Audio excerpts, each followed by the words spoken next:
Evening, everyone. Just kind of jumping in to give a quick update on our NASCAR for Beginner series. We are creeping up. We have now officially reached race week. So we start off this week with the Clash, which is a non-points paying race. We'll get into this in a second. So hope everybody has watched some of the previous ones and got a chance to set up their fan rewards apps and stuff like that. Any questions, you can always reach out, drop me a line, whatever you need to do. Comment on one of the previous videos. I'll come in and respond to it as quick as I see them. We will be doing another episode. We're probably going to do this every Monday. Moving forward, we'll do a quick little recap of the previous weekend's race, and then moving forward, we'll preview the upcoming race. Give all the detail stats, where to watch it, what time to watch it, things like that, drivers to watch. So we'll kind of start on that after the Super Bowl. Next week, we'll probably take off because nothing really going on racing-wise that week. Crank it back up the following Monday after the Super Bowl. So we'll get into this week's little topic, which it's called the Clash. And it's like I said, it's a non-points paying event. It's just kind of a way to kick off the season. Kind of like, think of it like a preseason or spring training MLB game or preseason football game, things like that. Just kind of a way to get the juices flowing and get moving and going. I'm curious on this one because I'm getting updates that there could be another winter storm moving up the East Coast this coming weekend. And the Clash is in North Carolina, so I'm kind of going to keep an eye on that. It could be something that gets canceled just because it's not a points-paying race. But we're going to see what they do. They've been known to move it later in the week, earlier in the, they'll move it around if they need to. Normally with of course the approval of the TV partners. So that's what we're doing. We're doing the Clash. What is the Clash? Like I said, it's a non-points paying race. It's just a matter of way to get the season started. It is kind of one of the more fun events because there's no really anything bad that comes out of it. It's kind of just to get everybody going again. Nobody takes it. I mean, they take it serious because they all want to win. It's a trophy. They want to win every trophy they can, but they don't,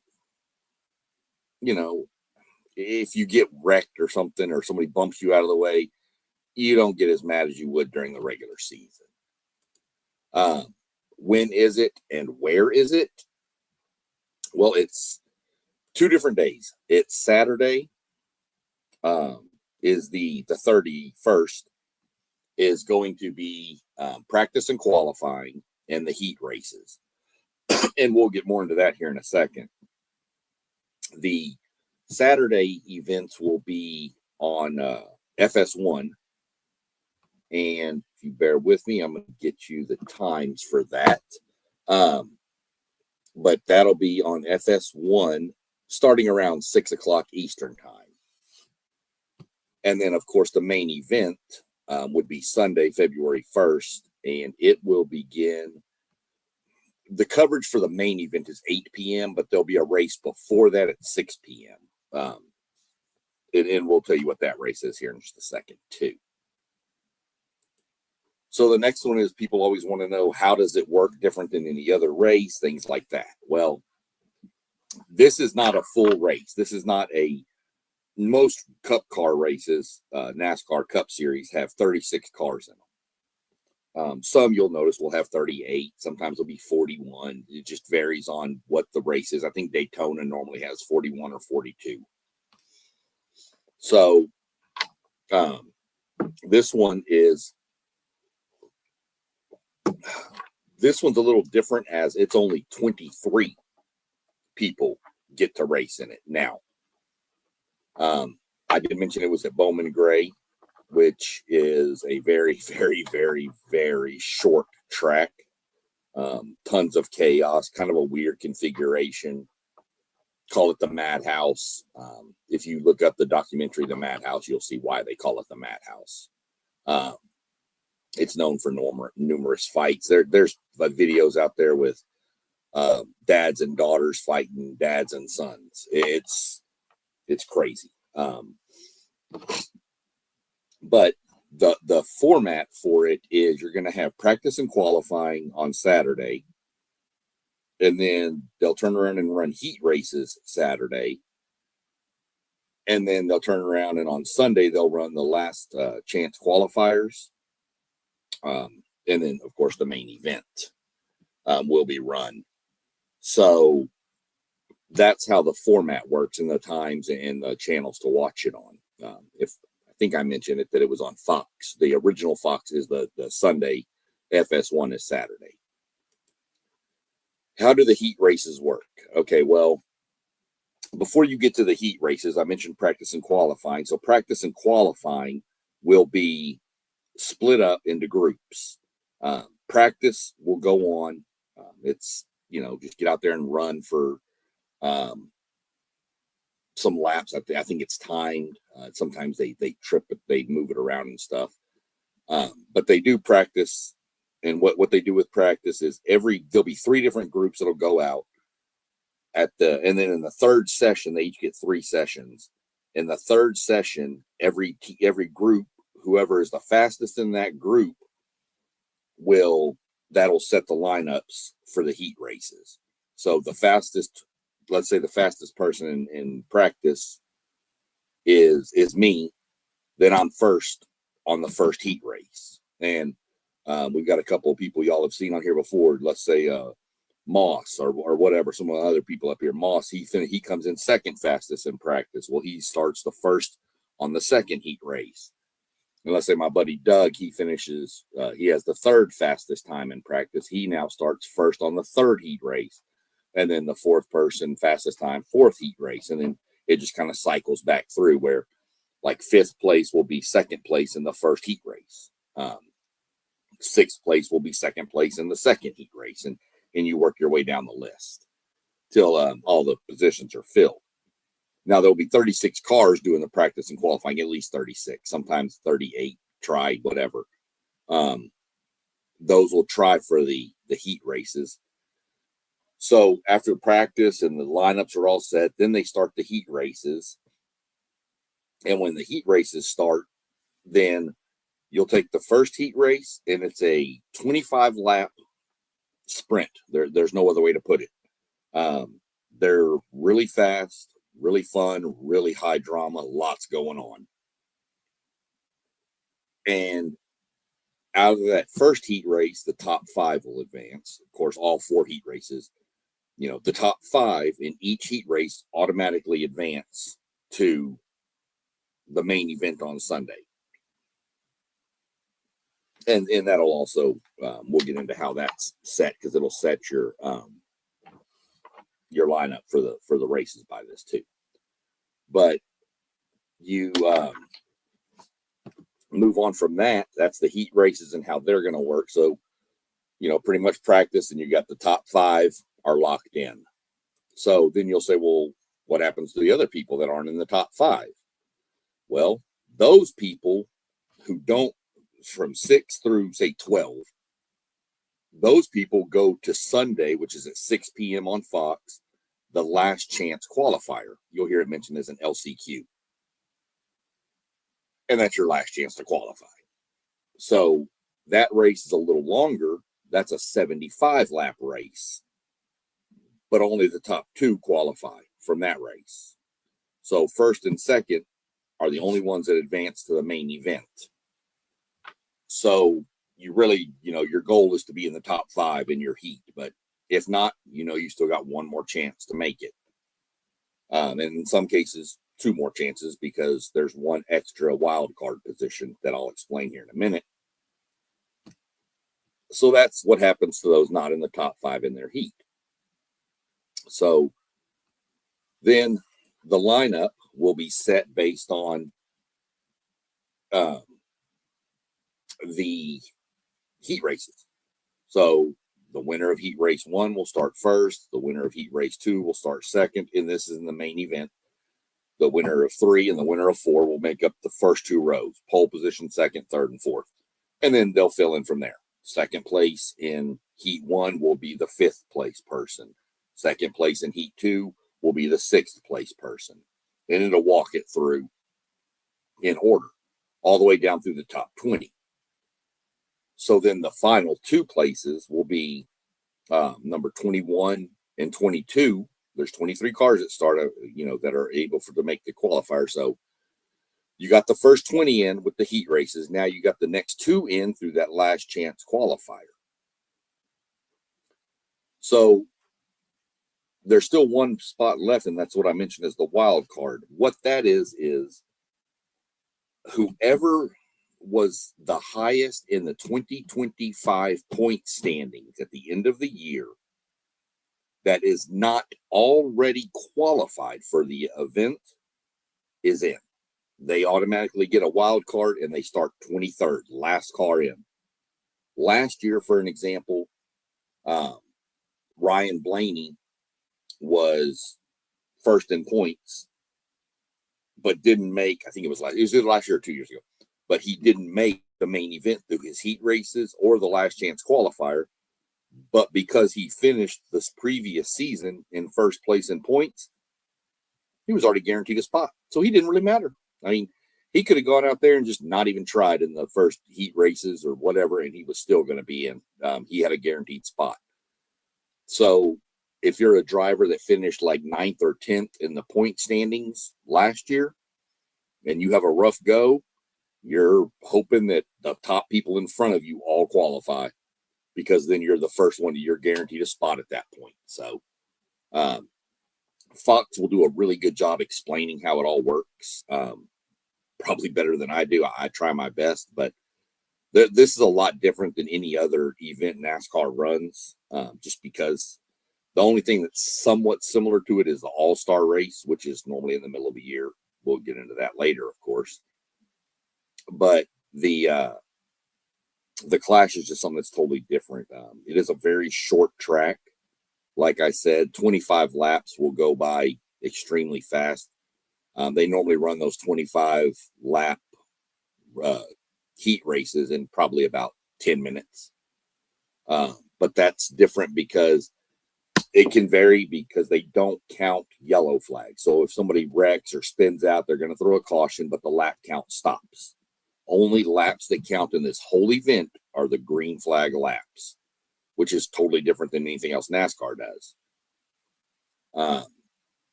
So then you go on and you've got your lineup set, everybody's in place, and we roll into Saturday or Sunday night under the lights at Bowman Gray Stadium, and you begin what is called the Clash. A couple of years ago, it was in Los Angeles at the Coliseum out there. It was called the Clash at the Coliseum, simply just known as the Clash now. It used to be at Daytona Speedway. It's called the Clash. That's just the Clash.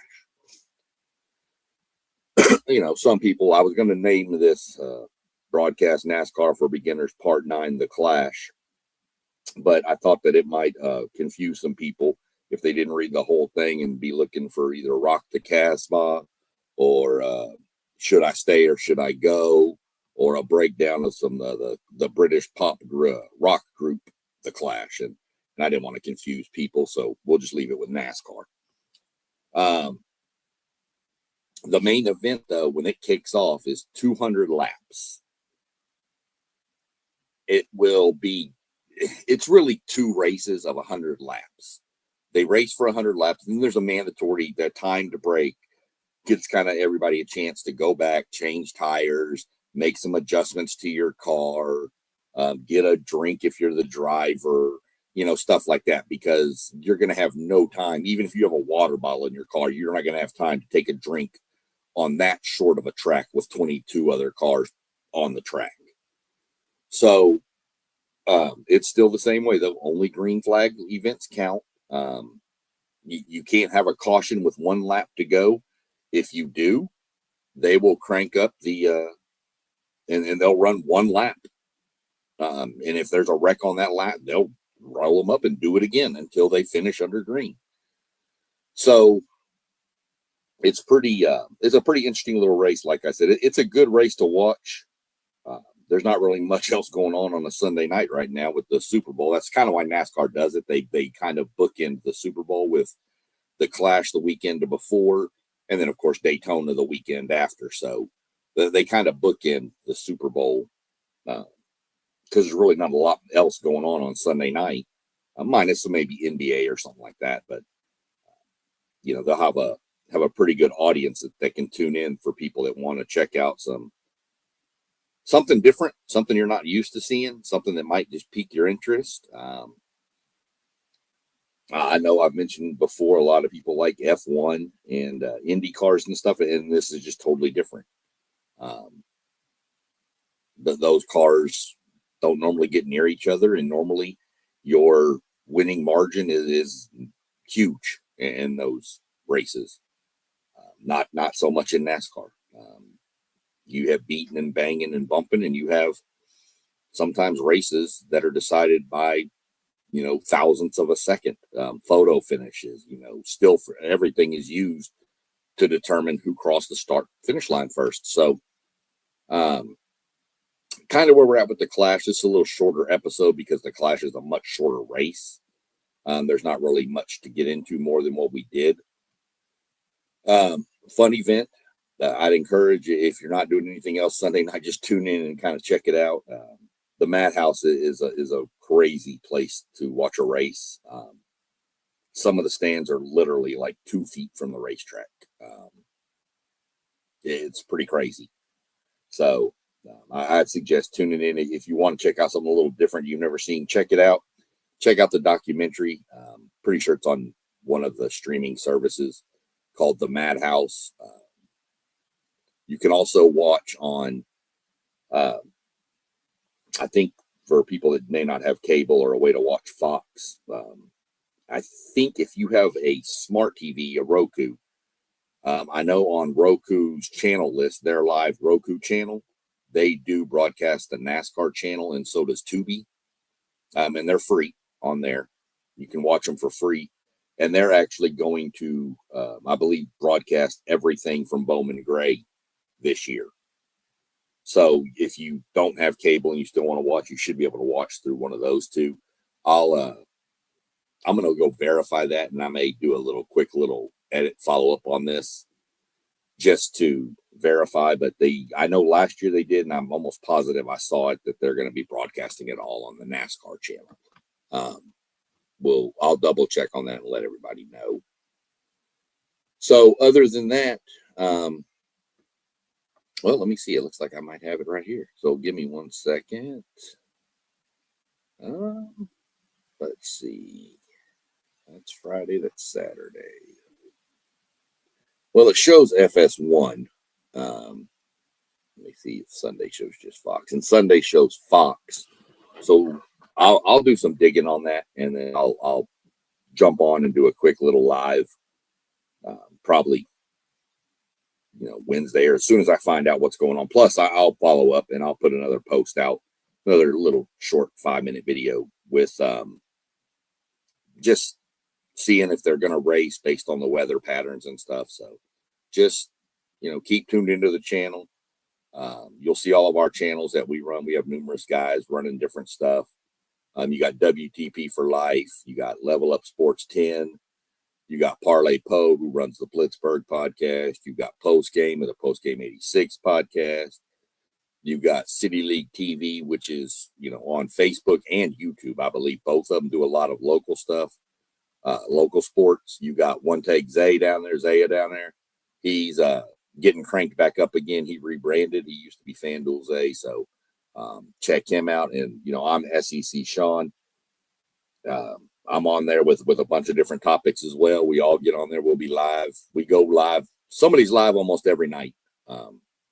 Somebody's doing something, whether it's a 20-minute little short like this, whether it's a 2-hour or hour and 50-minute discussion about all kinds of stuff. So be sure you like, subscribe, share, hit the notification bell so you'll know when we're all going live. And Other than that, everybody try to stay warm. It's brutally cold out there, up here in Columbus, especially. It's brutal cold up here, and so y'all try to stay warm, stay safe, and we'll catch up as soon as I got updates. You'll see me back on. Peace.